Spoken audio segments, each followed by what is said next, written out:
हैं, पैसे भी वही खर्च करती हैं, स्कीम बनाना जो है वो उनका काम है। और ये सारा बड़ा अनफॉर्चुनेट काम है जो हो रहा है। और मुझे बड़ा अफसोस है कि फ़हाद हुसैन जैसा आदमी जिससे आप तवक्को करते हैं कि वो कोई इस तरह के मामलात में नहीं पड़ेगा, वो भी इस सारे अमल का हिस्सा है। बहरहाल इंशाअल्लाह ताला ये तमाम लोग हैं और इन तमाम लोगों की बारी भी आएगी, कोई ऐसी बात नहीं है। यहाँ तो सदा बादशाही तो सिर्फ अल्लाह की है। ये जो भी कर लें इसका इनको जवाब मिलेगा। तो मैं पहले डॉक्टर सानिया से रिक्वेस्ट करूंगा कि हमारी जो 2 टेलीथॉन्स हैं उनके ऊपर आपको एक तफसीली ब्रीफिंग दे दें और पैसा खर्च करने का तरीका बता दें, फिर हम जो सियासत है उसके ऊपर बात करेंगे। बिस्मिल्लाहिर्रहमानिर्रहीम। सबसे पहले तो आप सबको मैं सलाम पेश करती हूँ और बहुत अच्छा लगा, बहुत अरसे बाद आप सबसे बात हो रही है।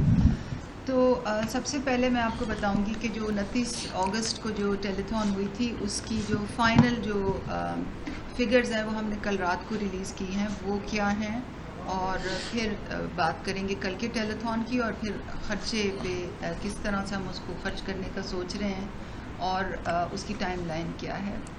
तो जो 29 अगस्त की जो टेलीथॉन थी उसमें 5 अरब के प्लेजेस आए थे और उसमें 2 अरब का जो प्लेज था वो एक ही शख्स ने किया था और वो रिहेबिलिटेशन के लिए उन्होंने प्लेज किया था। तो वो इमीडिएटली पैसे हमें मालूम थे कि वो इमीडिएटली नहीं आएंगे। नहीं, 5 में से 2 अरब जो थे वो रिकंस्ट्रक्शन के लिए थे। अभी हमारे पहली टेलीथॉन में जो कुल पैसा आया था वो 5 अरब रुपया था। 5 अरब में से जो 2 अरब रुपया था वो रिहेबिलिटेशन के लिए था, जो टेक्सास के एक आदमी ने जो है वो दिया था, और वो सेकंड मरहले में आना था। तो अभी इस वक्त बैंक में हमारे पास 3 बिलियन 30 मिलियन आए हुए हैं, 30 करोड़, और ये इसकी डिटेल जो है 3 अरब 30 करोड़ 3 अरब 30 करोड़ आए हुए और ये बैंक में इस वक्त हमारे पास मौजूद हैं। इसमें से 1 बिलियन 92 मिलियन जो हैं वो बैरून मुल्क पाकिस्तानियों ने भेजे हैं और इसमें से 1 बिलियन 938 मिलियन यानी कि ऑलमोस्ट 2 अरब जो हैं वो पाकिस्तानियों ने भेजे हैं। डॉक्टर साहब अगर आप मुझे इजाज़त दें तो मैं ये फिगर उर्दू में ज़रा बता दूं। ये जो टोटल फिगर है अब तक, जो टोटल प्लेज था जिस तरह डॉक्टर साहब ने बताया वो है 5 अरब रुपए का। उसमें से जो पैसा अभी तक हमें रिसीव हो चुका है वो ओवरसीज़ पाकिस्तानियों से हमें 1 अरब और 90 करोड़ रुपया जो है वो मिल चुका है, और जो पाकिस्तानी हैं यानी यहाँ पे उनकी तरफ से 1 अरब और 93 करोड़ रुपया मिल चुका है। तो कुल मिला के आप अंदाज़ा लगा दें कि तकरीबन जो 3.3 बिलियन जो पैसा है वो हमारे पास आ चुका है। मगर जो अहम बात है वो ये है कि हमारे पास बाहर से 3.3 मिलियन डॉलर आया है और क्रेडिट कार्ड की ट्रांजैक्शंस जो फेल हुई हैं वो 17 मिलियन डॉलर्स की हैं, यानी कि 3.8 मिलियन जो है वो ट्रांसमिट नहीं हो सका क्रेडिट कार्ड से बाहर से कुछ वजूहात की बिना पर जिन पर भी मैं रोशनी डालूंगी। ये अभी तक जो पैसे आए हैं इसमें से 16% जो है वो इंटरनेशनल ट्रांजैक्शन है ओवरसीज़ पाकिस्तानी से और 83% जो है वो पाकिस्तान से आए हैं और मजमूई तौर पर हमारे पास 97,507 डोनर्स हैं, यानी कि ऑलमोस्ट 1 लाख लोगों ने डोनेशन दी है। जो एवरेज साइज़ ऑफ डोनेशन है वो ओवरसीज़ पाकिस्तानीज़ का 69,000 है और जो पाकिस्तान से डोनेशन दे रहे हैं उसका एवरेज साइज़ जो है वो 24,000 रुपये है। तो ये बहुत ही सब्सटैंशियल डोनेशंस हैं और ये जो पहले साइकिल में यानी कि 29 अगस्त से लेके 10 सितंबर तक 17 मिलियन डॉलर्स की जो ट्रांजैक्शंस हैं वो प्रोसेस नहीं हो सकी हैं। और हमें कैसे पता है? हमें इस तरह पता है कि हमारी वेबसाइट है और वेबसाइट पे जब लोग आते हैं अपना क्रेडिट कार्ड स्वाइप करते हैं और डिटेल्स डालते हैं, सम डालते हैं, तो जो थ्रू हो जाती हैं वो तो हमारे बैंक को हिट करती हैं और हमें मालूम होता है, मगर जो फेल हो जाती हैं हमारे पास उनका भी डेटा मौजूद है। तो एक बहुत बड़े पैमाने पर पाकिस्तान के अंदर से और पाकिस्तान के बाहर से लोग इस कॉज के लिए पैसे दे रहे हैं और चेयरमैन इमरान खान की क्रेडिबिलिटी की वजह से, उनकी दयानत की वजह से ये पैसे मोबिलाइज हो रहे हैं। अब कल जो हमने जो टेलीथॉन की है वो 2 घंटे में 5.2 बिलियन यानी कि 5 अरब से ज़्यादा 2 घंटे में इकट्ठे हो गए हैं। पिछली दफ़ा जो हमने टेलीथॉन की थी वो 3 घंटे की थी और ये सिर्फ 2 घंटे में। और अभी भी कॉल्स का सिलसिला बंद नहीं हो रहा था, रुक नहीं रहा था। वेबसाइट और कल आज सुबह 2 बजे के बाद कितनी कमिटमेंट्स आई हैं उसकी अभी फ़िलहाल विजिबिलिटी डेटा मेरे पास नहीं है।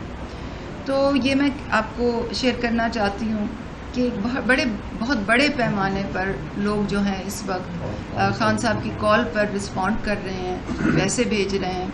और अब हमारी ये ज़िम्मेदारी है कि हम उस पैसे को बहुत ही शफाफियत के साथ एक मुनज़्ज़म, शफाफ, गैर जानिबदाराना अंदाज से हम उस पैसे को ख़र्च करें। तो हमने मुशावरत का अमल 29 तारीख के बाद ही शुरू कर दिया था और एक बहुत ही वसी मुशावरत के बाद और सोच विचार के बाद हमने जो मैकेनिज़्म सोचा है वो ये सोचा है कि हम ये कैश लोगों को डिसबर्स करें और जल्दी से जल्दी करें, क्योंकि हमारा एक्सपीरियंस भी है साथ इमरजेंसी कैश में देने का। तो उसी एक्सपीरियंस को इम्प्रूव करके हम ये कैश देना चाहते हैं। अब थोड़ा सा हट के मैं आपको ये बता दूं कि जब हुकूमतें ऐसी कुदरती आफात में देती हैं इमदाद लोगों को, आफतज़दा लोगों को इमदाद देती हैं, तो वो बहुत सी मदों में देती हैं। कुछ हाउसिंग फाइनेंस में देती हैं, कुछ अगर किसी की जान गई हो तो वो की भी कॉम्पनसेशन होती है, कोई इंजर हो तो वो भी कॉम्पनसेशन होती है, लाइफ स्टॉक लॉस के लिए देती हैं, क्रॉप लॉस के लिए देती हैं और हाउसिंग के लिए भी देती हैं। तो हमारी असम्पशन ये थी कि अगर पाकिस्तान में सैलाब की वजह से कुल नुकसान जो है वो 100 बिलियन का है हाउसिंग में, तो हम उसमें 10% हिस्सा डालेंगे यानी कि 10 बिलियन रेस करेंगे। और कल जब हमने टेलीथॉन शुरू की थी तो हमने 10 बिलियन का फिगर अपने सामने रखा था और वो 2 घंटे में ही वो 10 बिलियन का फिगर पूरा हो गया, यानी कि 5 बिलियन 5 अरब का पहले टेलीथॉन का और 5.2 अरब का दूसरी टेलीथॉन का। तो वो हमारे टारगेट से ज़्यादा, हमारी तवक्को से ज़्यादा डोनेशंस आ गई थी। अब हाउसिंग फाइनेंस में हमने गवर्नमेंट्स के साथ ये शराकत क्यों की है, ये बहुत अहम है ये चीज़ समझनी। ये हमने इसलिए किया है क्योंकि एक गरीब आदमी जो होता है उसका तो एक कच्चा मकान होता है, वो कच्चे में होता है, वो जहाँ उसको छोटी मोटी ज़मीन मिलती है वो अपनी छोटी सी झोंपड़ी बना लेते हैं, कच्चा सा अपना कोठा बना लेते हैं। जब ऐसी आफात के बाद, ख़ास तौर पर सैलाब के बाद, जब टीमें ऑन ग्राउंड जाती हैं तो वो उनको कहती हैं कि जी हमारा लॉ ये कहता है कि कच्चे का जिसमें घर है उसको कॉम्पनसेशन नहीं मिलेगी, यानी उसको पैसा नहीं मिलेगा। अगर कोई ये इरिगेशन चैनल है यानी कि कोई आपाशी की कोई राहदारी है और उसमें किसी ने घर बनाया हुआ है तो वो उसको इंक्रोचमेंट की मद में ले लेते हैं और उनको भी इस इमदाद से महरूम कर देते हैं। तो कहने का ये मतलब है कि जो जितना डिसएडवांटेज होगा, जितना गरीब होगा, जितना मिस्कीन होगा, जितना छोटी कच्ची झोंपड़ी में रहेगा, जितना कच्ची की ज़मीन में रहेगा, उतना ही उसको इमदाद से महरूम कर दिया जाएगा, क्योंकि लॉ ये कहता है। तो हमने ये सोचा है कि हम ऐसे लोगों को इमदाद से एक्सक्लूड नहीं करेंगे। तो ये 10% जो हाउसिंग फाइनेंस की मद में हम हिस्सा डाल रहे हैं हुकूमतों के साथ, ये इसीलिए डाल रहे हैं कि जिनके मकान कच्चे में हैं, बेशक आप उनको ये कहें कि जी कच्चे में मकान ना बनाएं, बेशक आप उनको ये कहें कि आप इरिगेशन के रास्ते में यानी कि नहर के रास्ते में दोबारा घर ना बनाएं, मगर उनके हाथ में कुछ तो चला जाए कि वो अपना कच्ची सी झोंपड़ी अपनी कहीं तो सर छुपाने की जगह बना दे। तो ये बहुत सोच विचार के बाद ये पॉलिसी हम लाए हैं और गवर्नमेंट्स के फ़ंड हम लेवरेज करेंगे, यानी कि 10% हम उसमें हिस्सा डालेंगे। अब इससे पहले कि मैं आपको ये बताती चलूँ कि लोगों की आइडेंटिफिकेशन कैसे होगी और पेमेंट कैसे होगी, ये बात बताना मैं ज़रूरी समझती हूँ कि हमारी पूरे मुल्क के लिए यकसा पॉलिसी होगी। जहाँ हमारी हुकूमतें वहाँ थोड़ी सी हमें फैसिलिटेशन है, तो वहाँ ऑलरेडी गवर्नमेंट ऑफ केपी और गवर्नमेंट ऑफ पंजाब से मामलात तय पा चुके हैं। मगर वही अरेंजमेंट हम सिंध को भी ऑफ़र करेंगे, वही अरेंजमेंट हम बलूचिस्तान को भी ऑफ़र करेंगे, और वही अरेंजमेंट हम जीबी और एजेके को भी ऑफ़र करेंगे। आप सबको मालूम है कि एहसास इमरजेंसी कैश जब हमने किया था तो चेयरमैन इमरान खान की ख़ास हिदायत पर हमने उसमें कोई सियासत नहीं की थी, उसमें बिल्कुल गैर जानिबदाराना अंदाज रखा था। एक पब्लिश्ड हमारी पोजीशन थी डिसबर्समेंट से पहले कि एनएफसी फार्मूला के मुताबिक डिसबर्समेंट होगी, और जब हमारे पास एप्लीकेशंस आई थी 81-71 से, तो उसमें सिंध से बहुत बड़ी तादाद से एप्लीकेशंस आई थी, तो फैसला ये हुआ था कि उनको 31% हिस्सा दे दिया जाए। इसी तरह इस दफ़ा भी इसमें कोई सियासत नहीं होगी, और मैं उम्मीद करती हूँ कि बाकी जो सूबे हैं उनकी हुकूमतें हमसे ताउन करेंगी, और ये जो हमने मेकनिज़म बनाया है कि गवर्नमेंट फंड्स को लेवरेज करके 10% उसमें हिस्सा डालकर वो लोग जिनको इमदाद मिलने की सूरत नहीं है हुकूमत के फ़ंड से, उनके हाथ में ये इमदाद पहुँचती जाए। मैं उम्मीद करती हूँ कि लोग हमारे साथ ताउन करेंगे। अब मैं थोड़ा सा आती हूँ कि आइडेंटिफिकेशन कैसी होगी लोगों की, यानी कि मुस्तहिकीन को कैसे जांचा जाएगा, और दूसरा पेमेंट कैसे होगी।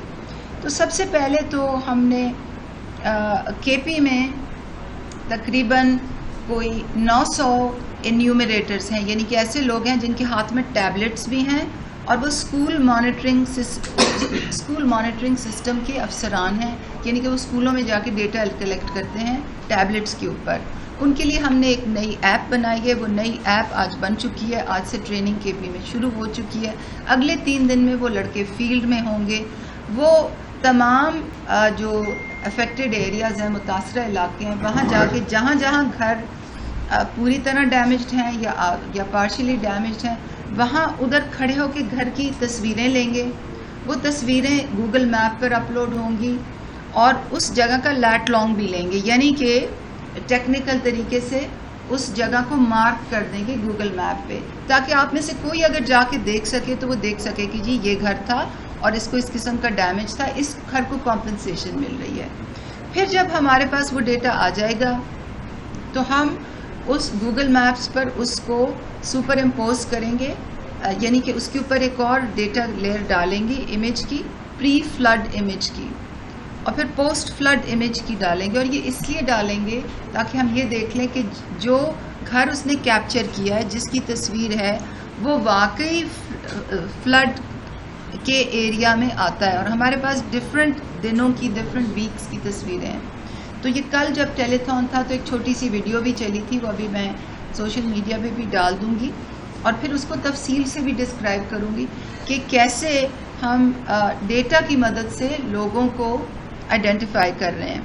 हाँ, अब उसमें कुछ कोताहियाँ होंगी, कुछ शॉर्ट कमिंग्स होंगी, और आपको याद है जब हम एहसास कैश कर रहे थे तब भी हम लोगों को रोज़ाना की बेसिस पे मैं और मेरे तमाम काबीना के साथी हम उनको बताते थे कि जी क्या प्रॉब्लम्स हैं, आप क्या प्रॉब्लम्स एक्सपेक्ट करें, उनको कैसे ओवरकम करना है। तो इस वक्त दफ़ा भी हम एग्जैक्टली ऐसे ही आपको बताएंगे।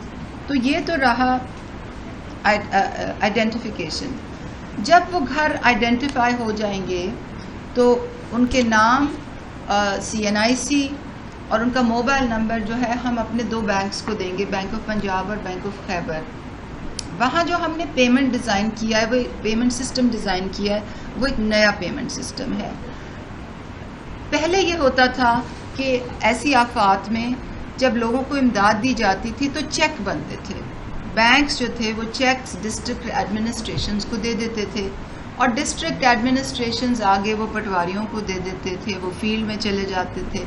उसमें बहुत बदउनवानी भी होती थी, लोगों से भत्ते भी लिए जाते थे, लोगों को बहुत सोबतें उठानी पड़ती थी। बेचारे लोग नाखानदा हैं, अनपढ़ हैं, उनको समझ नहीं आती थी कि जी हमारे नाम पे चेक आ गया।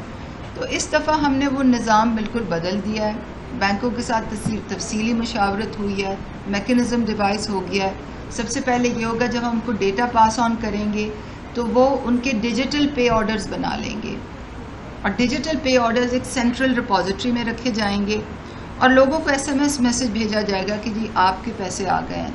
फिर जब वो बैंक ब्रांचेस में जाएंगे, और बैंक ब्रांचेस जो हैं वो हम एरिया वाइज मैप करेंगे कि अगर उस एरिया में DI खान के एक एरिया में बैंक ऑफ खैबर की कम ब्रांचेस हैं और हमें गूगल मैप पे वो एक नज़र आ रही है, तो फिर हम तो पार्टनर बैंक्स को भी मोबिलाइज करेंगे, और जब वो उन ब्रांचेस में जाएंगे तो वो बायोमेट्रिक सिग्नेचर से अपने पैसे या तो ले सकेंगे फर्स्ट टाइम, और या तो उधर ही उनको अकाउंट ओपनिंग में फैसिलिटेट कर दिया जाएगा। क्योंकि इस दफ़ा ये 12,000 की बात नहीं हो रही, ये ज़्यादा सम है। KP पार्शली डैमेज करके 1,60,000 दे रहा है, फुली डैमेज हाउस की 4 लाख दे रहा है। तो क्योंकि ये ज़्यादा सम्स हैं तो इसलिए हम पैसे अगर वो ना लेना चाहे तो उसी वक्त उसका अकाउंट खुल जाएगा। तो ये बड़ी तफसील से, बड़े इन्हमाक से, बड़ी नेक नियति से हमने ये पूरी सिस्टम मैप किया है। इसके प्रिंसिपल्स ये हैं कि शफाफियत हो, गैर जानिबदाराना अंदाज में ये काम हो, ट्रैकेबिलिटी हो कि अगर आप, और हमने इस तक किया है कि जो पेमेंट है वो बैंक की ब्रांच में हो, ऐसे नहीं कि किसी पटवारी के घर में हो उससे बता लिया जाए, बैंक की ब्रांच में हो, सिक्योरिटी कैमरा के सामने, ताकि अगर हम ट्रेस करना चाहें कि किसने पैसे लिए हैं तो वो हम सिक्योरिटी सर्वेलेंस कैमरा से भी ट्रेस कर सकें। तो अब आखिर में मैं टाइमलाइन पे आती हूँ। टाइमलाइन जो है वो डिफरेंट प्रोविंसेस की डिफरेंट है। KP इस वक्त आगे है क्योंकि उनकी ट्रेनिंग 3 दिन में उनके न्यूमरेटर्स फील्ड में होंगे। जैसे जैसे डेटा आएगा वैसे हम उसको साइकिल्स में प्रिपेयर करके बैंक्स को भेजते जाएंगे, वैसे ही मरहलावार कम्युनिकेशन कैंपेन बनेगी।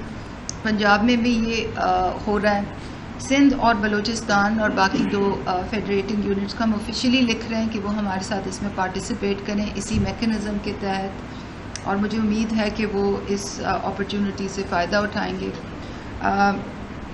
ऐसे कामों में लोगों की ज़रूरत, उनकी आसानी, उनकी इज़्ज़त नफ्स, उनकी भलाई सबसे आगे होनी चाहिए। सियासत पीछे, मगर जो एक गरीब आदमी जिसकी झोंपड़ी गिर गई है, जो कच्चे में अपनी चरपाई उल्टी करके उसके ऊपर चादर और तिरपाल डाल के अपने 4 बच्चों और बीवी के साथ बैठा हुआ है, और जो रात को सो भी नहीं सकता कि उसकी जमा पूंजी कोई ले जाएगा, इस वक्त हमने उनका ख्याल सबसे ज़्यादा करना है।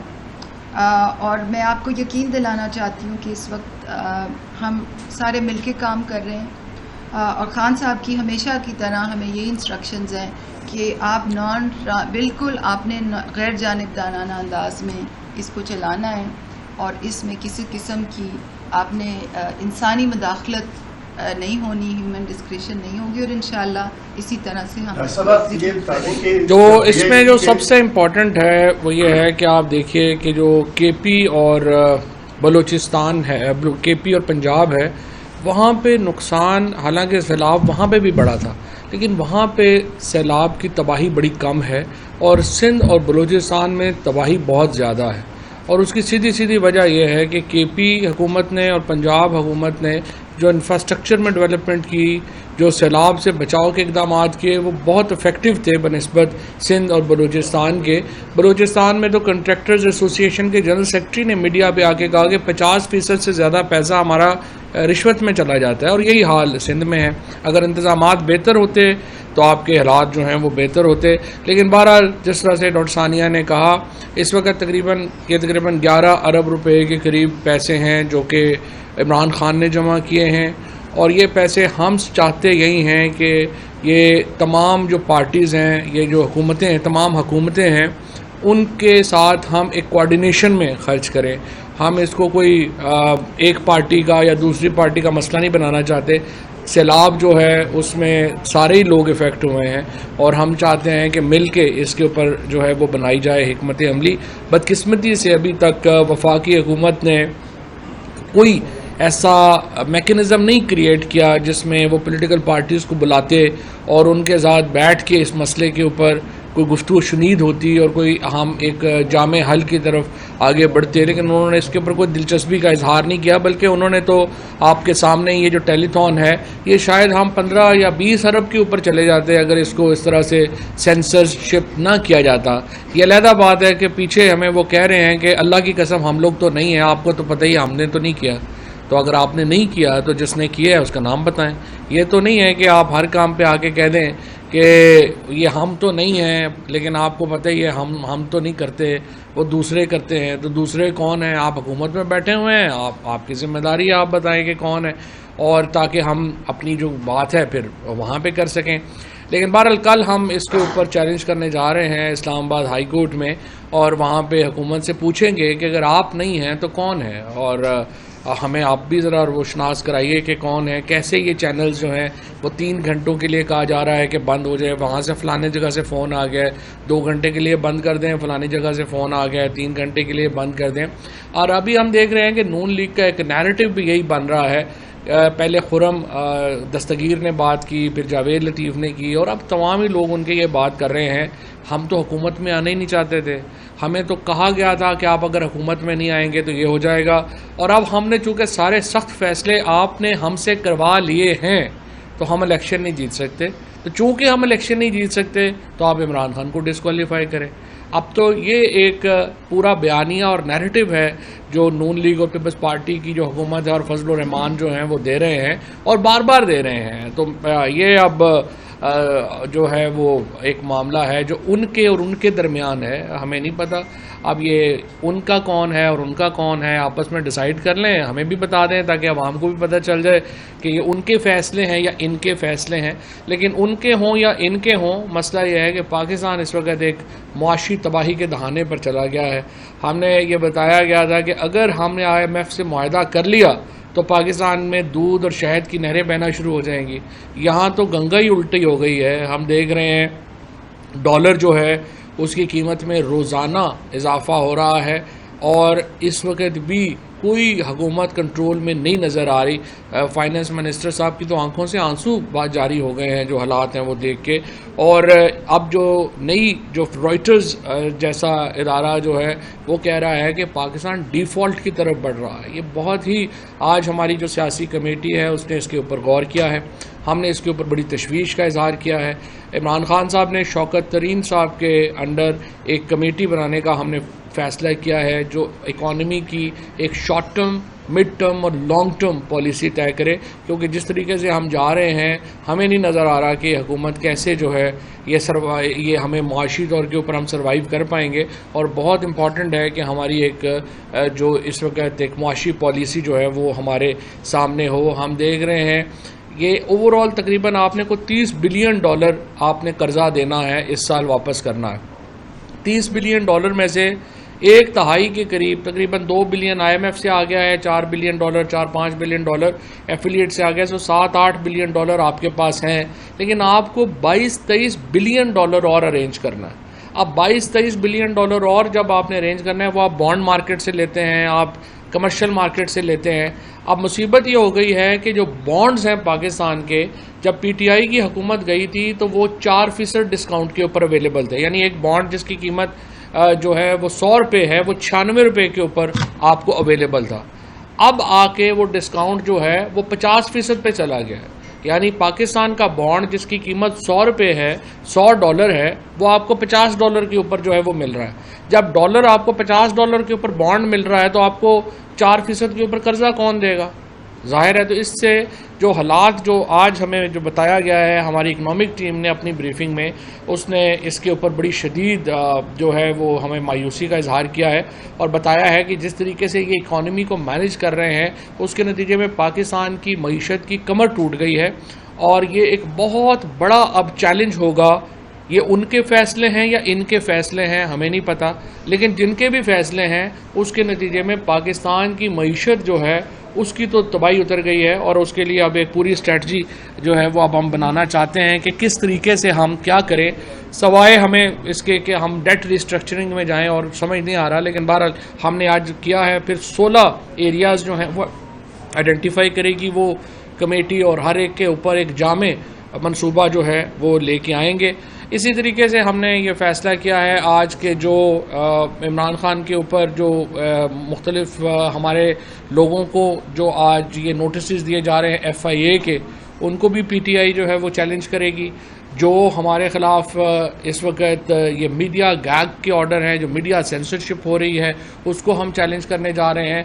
और जो इस्लामाबाद हाई कोर्ट का फ़ैसला है जिसमें कि 9 नशिस्तों के ऊपर इंतखाबात कराने का हुक्म दिया गया है और 123 नशिस्तें जो हैं उनको छोड़ दिया गया है, हम ये चाहते हैं कि उन तमाम नशिस्तों के ऊपर 123 नशिस्तें जो हैं उनके ऊपर इंतखाबात का हुक्म किया जाए। वो हम सुप्रीम कोर्ट में जो है वो चैलेंज कर सकते हैं।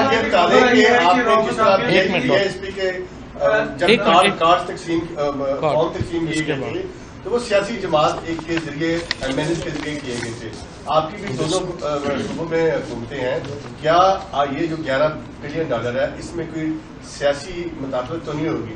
चौधरी साहब, एक एमएनए को आपको रिलीफ मिला है इस्लामाबाद हाई कोर्ट से, बाकी भी 10 लेने की कोशिश करेंगे? देख लेते, पहले बिस्प का बता दें, वो भी किसी एमएनए के जरिए फॉर्म तकसीम नहीं हुआ था।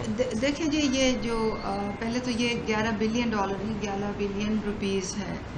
और जब हमने एहसास इमरजेंसी कैश भी किया था तो तब भी उसमें कोई सियासी मुदाखलत का कोई अंसर नहीं था। लोग 81 पे SMS करते थे, वो डेटा एनालिटिक्स। बल्कि डॉक्टर साहब से लड़ाई थी कि क्यों नहीं है। हाँ, वो मैं आपको बता रही हूँ अभी। मैं वजाहत करना चाहती हूँ कि ना उस वक्त थी और ना अभी होगी, इसीलिए पेमेंट्स बैंकों की ब्रांचेस में होंगी और लोग वहाँ जाएंगे, कैमरा लगा होगा, वो उसके सामने बायोमेट्रिक करेंगे। अगर वो कैश ले जाना चाहें तो ले जाएंगे, नहीं ले जाना चाहें तो बैंक अकाउंट खुल जाएगा। तो ये ऐसा नहीं होगा कि कोई MNAs MPAs फॉर्म भरेंगे। जो टीमें जा रही हैं सर्वे के लिए वो मल्टी डिसिप्लिनरी टीम्स हैं और वो डेटा की मदद से, वो तस्वीर की मदद से घर की तस्वीर गूगल मैप पे डालेंगे, उसके ऊपर फ्लड का सैटेलाइट इमेज सुपर इम्पोज होगा। ये तमाम चीज़ें पब्लिक डोमेन में होंगी, ये कोई ऐसी ढकी छुपी चीज़ नहीं होगी। तो मैं आपको पूरी तरह तसल्ली कराना चाहती हूँ कि ऐसी सियासी मुदाखलत इसमें वो भी बिल्कुल बता नहीं दीजिए होगी। कि 17 मिलियन जो आपने फरमाया कि ये क्यों 17 मिलियन डॉलर्स की क्रेडिट कार्ड ट्रांजैक्शंस 29 अगस्त से लेकर 10 सितंबर तक रिजेक्ट हुई हैं, उसमें एक तो ये था कि जो हमारा जो बैंक जिधर हिट करती हैं हमारे पैसे, पहले बैंक अल्फला में उन्होंने कैप लगाई हुई थी $10,000 की, और जो एवरेज साइज़ ऑफ डोनेशन है जो मैं कल दे रही थी वो कोई $25,000 से ज़्यादा है, स्पेशली नॉर्थ अमेरिका से।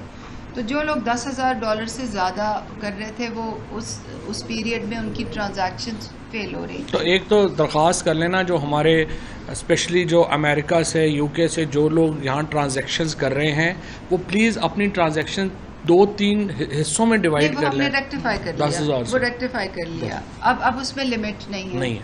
नंबर 2 ये कि कुछ यूजर आप 25,000 से ज़्यादा भी कर सकते हैं। अब ज़्यादा भी कर सकते हैं। कुछ लोग जब मल्टीपल टाइम्स वो क्रेडिट कार्ड को स्वाइप करते हैं वेबसाइट पे, कनेक्टिविटी ठीक नहीं होती तो वो ट्रांजैक्शन ब्लॉक हो जाती है। फिर कुछ ये इशू है कि कुछ बैंक्स जो हैं वो रिस्ट्रिक्शन, बाहर के जो बैंक्स हैं, जो छोटे बैंक्स हैं, वो रिस्ट्रिक्शंस इम्पोज करते हैं कि जी जब आप ट्रांजैक्शन करें तो क्रेडिट कार्ड जिसने इशू किया हुआ है उससे आप ऑथराइजेशन लेके आएँ। तो कुछ ये भी फैक्टर था।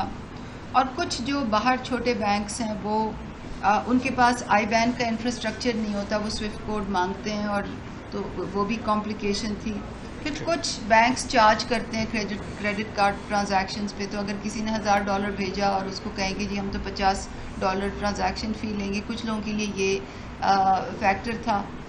मगर मेरे ख्याल में स्टेट बैंक ऑफ पाकिस्तान को इस पर एक कॉम्प्रिहेंसिव व्यू लेना चाहिए कि ये इतनी बड़ी तादाद में ट्रांजैक्शंस क्यों फेल हो रही थी।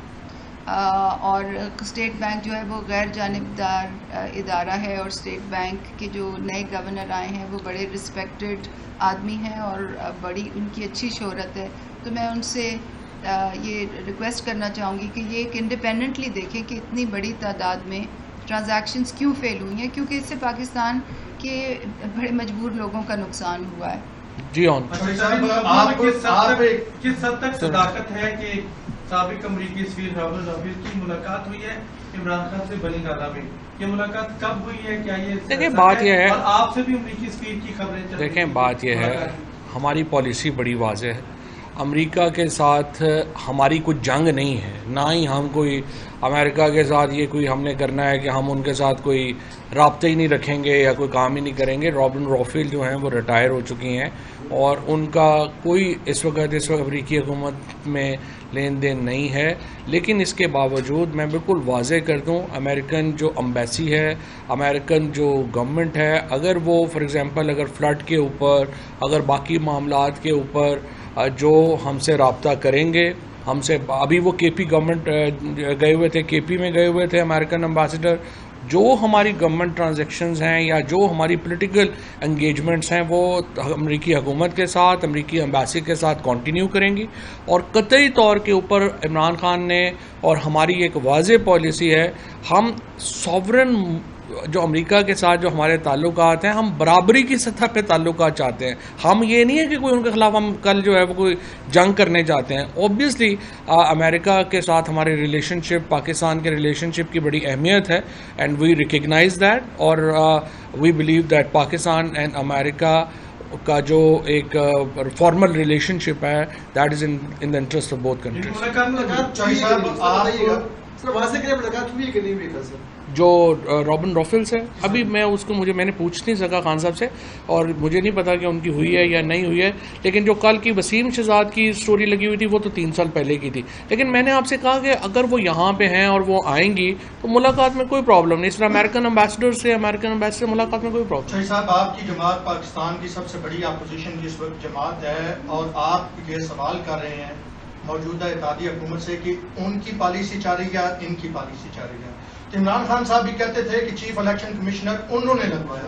तो पहले जरा आप ये जवाब दे दें कि वो कौन थे जिन्होंने चीफ इलेक्शन कमिश्नर एस्टैब्लिशमेंट ने लगवाया। और दूसरा सवाल ये है कि आप खान साहब, अब हो गया जी।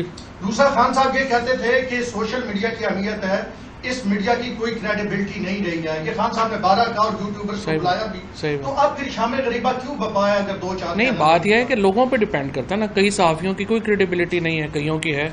ये तो इम्पोर्टेंट। सर ये बताइएगा कि आपकी हुकूमत की जानिब से आपने कहा कि इलेक्शन इंकलाब के ऊपर कोई तमाम सियासी बातों को लूप में लेने के लिए कोई हिकमत अमली नहीं बनाएगी। अगर आपकी हुकूमत तमाम पॉलिटिकल स्टेक होल्डर्स को बुलाती है इस्लाम के लिए, हैबिटेशन के लिए, तहरीक हाँ, सब जाएगी 100% जाएंगे।